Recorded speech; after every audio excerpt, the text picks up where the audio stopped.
সজনে ডাঁটা ও ইলিশ খাবেন তো মন ভরে যাবে। এভারগ্রিন 757 চ্যানেলে আপনাদের স্বাগত। আজ সজনে ডাঁটা দিয়ে ইলিশ মাছ রান্না করব। ভিডিওটা সম্পূর্ণটা দেখার জন্য অনুরোধ রইল। Please like, share and subscribe please. রান্নাটা কিভাবে করেছি চলুন দেখি। এর জন্য সজনে ডাঁটা, আলু, টমেটো নিয়েছি। মাছ আঁশ ফেলে ভালো করে ধুয়ে নিয়েছি। ইলিশ মাছ, মাছগুলি ভাজা করব। এর জন্য কড়াই গরম করেছি, কড়াইতে তেল দিয়েছি। মাছ ভাজা হবে, তেলটা একটু দিতে হয় মাছ ভাজার জন্য। তেল গরম হয়েছে, কড়াই গরম হয়েছে। এখন ফ্রিজে রাখা, বরফ নেই, ঠান্ডা হয়ে আছে, এই মাছ দিয়ে দেব। এক টুকরো প্রথম ভাজা করছি, এক টুকরো ভাজা করে দেখিয়ে দিচ্ছি। সবগুলি মাছ একত্রে দিয়ে দিলে কড়াই ঠান্ডা হয়ে মাছ ভেঙে যাবে, এর জন্য এক টুকরো করে ভাজা করেছি। সবগুলি মাছ ভাজা করার পর কড়াইতে আবার অল্প তেল দিয়েছি। মাছ ভাজাতে তেল দেওয়া হয়েছে, এর জন্য ফোড়নে অল্প তেল দিয়ে তেল গরম হওয়ার পর কালো জিরে ফোড়ন দিলাম। কালো জিরে ফুটে ওঠার পর সজনে ডাঁটা, আলু, টমেটো, কাঁচা লঙ্কা দিয়ে দিলাম। পরিমাণ বুঝে নুন দিলাম। সবজি বসানোর সময় নুন হলুদ দিয়ে দিতে হয়, তাহলে সবজি তাড়াতাড়ি সেদ্ধ হয়ে যায়। নতুন রাঁধুনিদের জন্য বলছি। নুন, হলুদ, টমেটো, সজনে ডাঁটা, আলু সব মিশিয়ে ঢাকা দিয়ে দেব। ঢাকা দিয়ে রেখে দেব। কিছুক্ষণ পর ঢাকাটা তুলে আবার নাড়াচাড়া করছি। এভাবে রান্নাটা করলে রান্নাটা ভালো লাগবে। পাশে গরম জল করছি ঝোলের জন্য। ফুটন্ত জল দিয়ে রান্না করলে রান্না ভালো হয়। কাঁচা জলেও রান্না করা যায়, মানে এমনিতে জল দিয়েও রান্না করা যায়।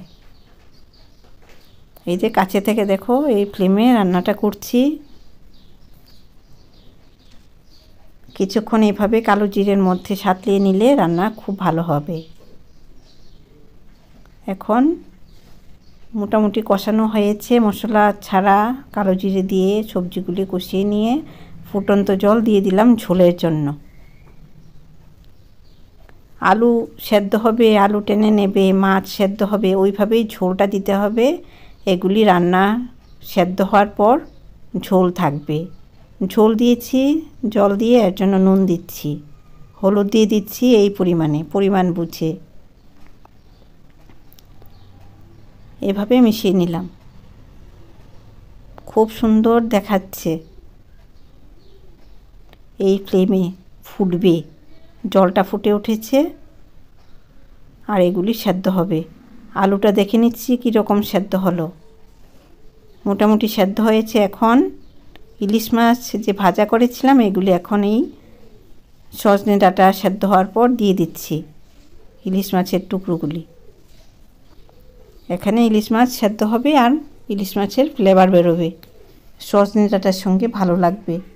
এভাবে রান্নাটা ভালো লাগলে মোবাইলে লাইক করো, সাবস্ক্রাইব করো, বেল আইকনটা প্রেস করো, তাহলে নতুন রান্নার নোটিফিকেশান সবার আগে আপনার মোবাইলে পৌঁছে যাবে। এই ফ্লেমে মাছ সেদ্ধ হবে। এভারগ্রিন 757 চ্যানেলে ভালো ভালো রান্না আছে, দেখে নাও, রান্না করে খাও, তারপর সাবস্ক্রাইব করো। সাবস্ক্রাইব করলে লাভ হবে, মানে ভালো হবে। ভালো ভালো রান্না আছে, রুচিপূর্ণ রান্না আছে বাচ্চা বয়স্ক সবার জন্য। মাছগুলি এখানে সেদ্ধ হবে, সজনে ডাঁটাও সেদ্ধ হবে। মাছ, সজনে ডাঁটা, আলু সেদ্ধ হওয়ার পর আরেকটা উপকরণ দেব। এখন এগুলি ঝোলের মধ্যে দিয়ে দিচ্ছি। আরেকটা উপকরণ হলো সর্ষে। লাল সর্ষেও দেওয়া যায়, আমি হলুদ সর্ষে দিয়ে নুন দিয়ে মেশিনে পেস্ট করে নেব, শিলনোড়ায়ও করা যায়। সর্ষেটা পেস্ট হয়ে গেছে। এখন মাছ সেদ্ধ হয়েছে, সজনে ডাঁটা সেদ্ধ হয়েছে, আলু সেদ্ধ হয়েছে, সর্ষে বাটাটা দিয়ে দিলাম ঝোলের মধ্যে। খুব ভালো লাগবে এভাবে দিলে। সর্ষে তো রান্নাতে বেশি সময় দিতে হয় না, সর্ষে নামানোর আগে দিলে সর্ষেটা ভালো লাগে। ফুটে উঠবে, তারপর আরও একটা উপকরণ দেব। সর্ষে দিলে আমি কাঁচা তেল দিই, কাঁচা তেলের সেন্ট হবে আর রান্নাটা আরও দুর্দান্ত হবে। সর্ষেটা সেদ্ধ হচ্ছে, কাঁচা তেল দেওয়াতেও রান্নাটা খুব ভালো হবে। এভাবে আপনারা রান্না করে খাবেন আমার ইচ্ছে। তেলটা ছড়িয়ে দিচ্ছি। এত সুন্দর একটা রেসিপি শেয়ার করলাম, বন্ধুদের মধ্যে শেয়ার করুন। ভালো থাকুন, ধন্যবাদ।